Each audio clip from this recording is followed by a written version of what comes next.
खान पान के संबंधी ये बड़े नियम हैं, आपको बता रहे हैं, गौर पूर्वक सुनना इनको है। रित भुक, हित भुक, मित भुक होना चाहिए व्यक्ति को। अलग अलग ऋतुओं में अलग अलग तरह के खान पान का विधान किया आयुर्वेद में। अलग अलग वात पित्त कफ की आपकी प्रकृति, उसके अनुसार आपको भोजन करना चाहिए।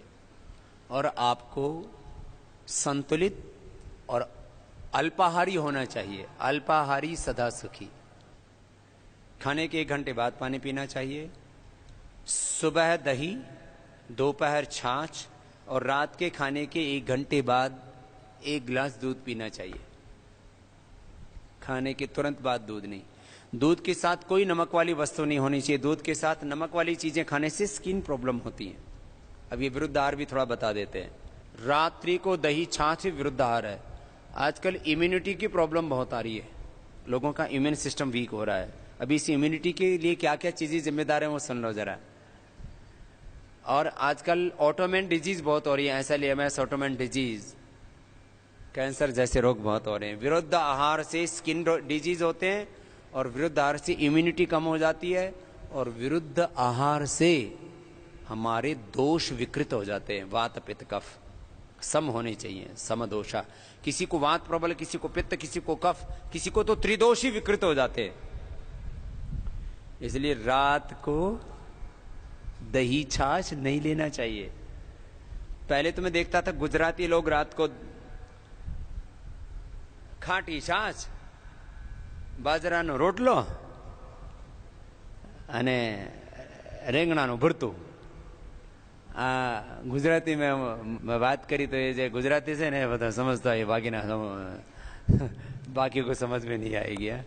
क्योंकि मैंने देखा घણા બધા गुजरातीઓ છે ને આ તો કાઠિયાવાડમાં તો ઘણું બધું આવું જ ખાતા હોય બધા। તો वो एक तो छाछ खट्टी, फिर ऊपर से बैंगन का भरता, फिर लाल मिर्च और बाजरे की रोटी। ज्यादातर लोगों को ये लगातार खाने से बवासीर हो जाता है। क्यों? हम सारी चीजें ऐसी खा रहे हो आप, और वो रात को भी खा रहे हो। रात को नहीं, दोपहर छाछ, सुबह दही। दही भी खट्टा होता है ना तो पित्त बढ़ जाता है उससे, इसलिए सुबह सुबह का दही। छाछ थोड़ी खट्टी होती है तो डाइजेस्टिव होती है, थोड़ी खट्टी हो तो कोई दिक्कत नहीं है।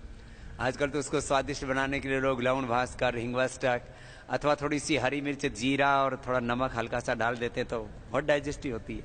खैर, सुबह दही, दोपहर छाछ, रात को दूध खाने के घंटे। दूध के साथ नमक का प्रयोग मत कीजिए, उससे स्किन डिजीज बहुत हो रहे हैं और उससे SLEMS ऑटोमेन डिजीज और कैंसर जैसे रोग होते हैं। कुछ लोग ना खीर भी खाते, 1 चम्मच खीर की, 1 चम्मच रायते की। अरे बावड़ो, ये कहां से सीख लिया तुमने?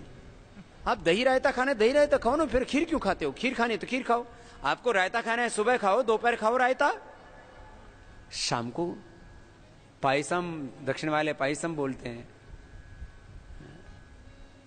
इधर खीर बोलते हैं।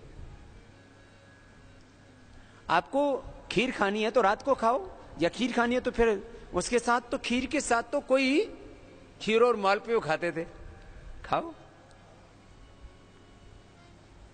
तो याद रखो, विरुद्ध आहार नहीं। दूध के साथ खट्टे फल भी नहीं खाने चाहिए। आजकल तो फ्रूट क्रीम में सब खट्टे मीठे सब मिला देते हैं, पता नहीं बावड़ी बावड़ी चीजें सीख ली कहां से। दूध के साथ कभी भी खरबूजा तरबूजा तो भूल के भी नहीं खाना चाहिए, उससे आपकी तत्काल मौत हो सकती है।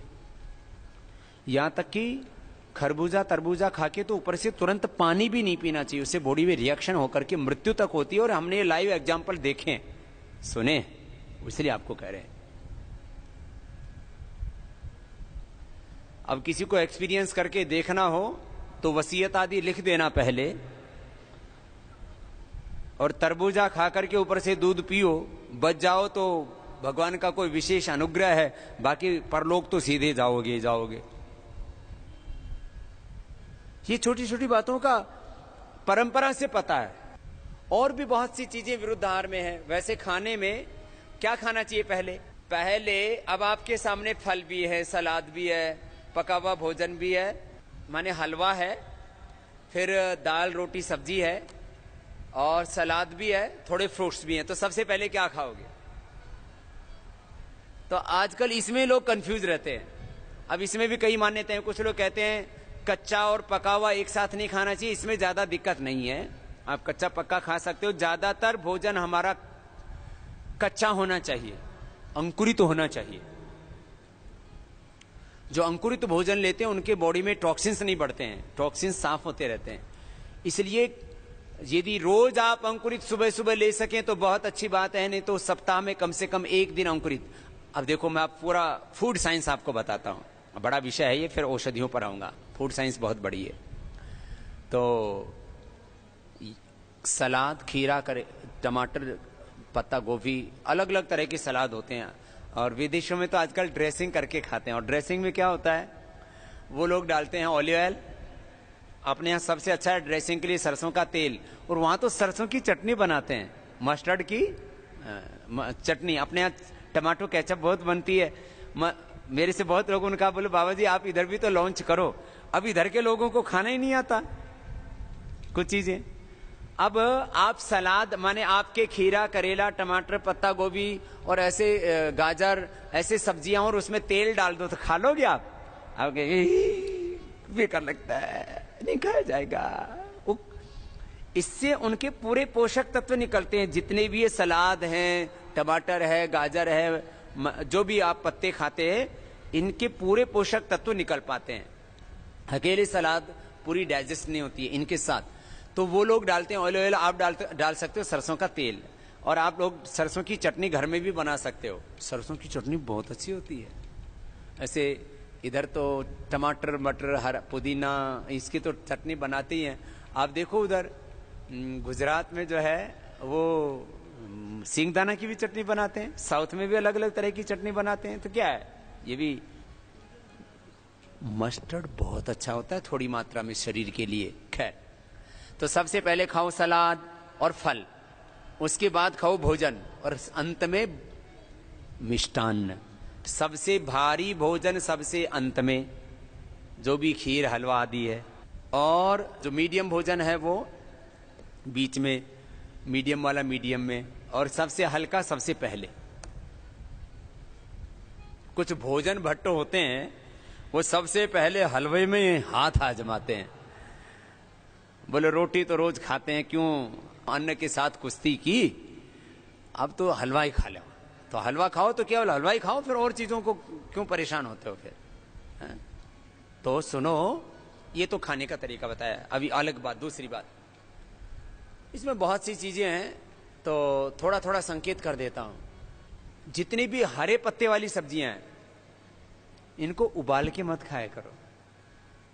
और आंवले को भी उबाल के, आंवले का तो ताजा का रस निकालो ना, उसमें जैसे आपको जो आंवला जूस देते हैं ना पतंजलि की तरफ से, उसको उबालते नहीं है। उबालने से विटामिन सी उड़ जाता है, बहुत से विटामिन, न्यूट्रिएंट्स, माइक्रोन्यूट्रिएंट्स, बहुत से पोषक तत्व तो उबालने से उड़ जाते हैं। तो सलाद और इनको तो ऐसे ही रखना चाहिए। और अंकुरित को भी कुछ लोग उबाल के खाते हैं, वैसे उसको भी वैसे ही खाना चाहिए। उबालने से बहुत से पोषक तत्व नष्ट हो जाते हैं। अच्छा, मनुष्य को छोड़ करके बाकी कोई जीव जंतु उबाल के खाते हैं क्या? ये हाथी इतना बड़े घास पत्ते खाता है, गन्ना और तमाम केला आदि सब ऐसे कच्चे खाता है। गाय भैंस सब कच्चा खाती हैं। जितने भी शाकाहारी जीव वो भी कच्चा खाते हैं, और मांसाहारी भी कच्चा ही खाते हैं, शेर आदि, कुत्ता आदि जो भी हैं। ये मनुष्य है जो पक्का पक्का खा करके पक गया, पिलपिला हो गया खुद भी, है? तो पक्का हुआ कम खाया करो, कच्चा ज्यादा खाया करो। कच्चाहारी, फलाहारी, रसाहारी, रसाहार, कच्चाहार, फलाहार, ये सात्विक आहार होते हैं, इनको लिया करो।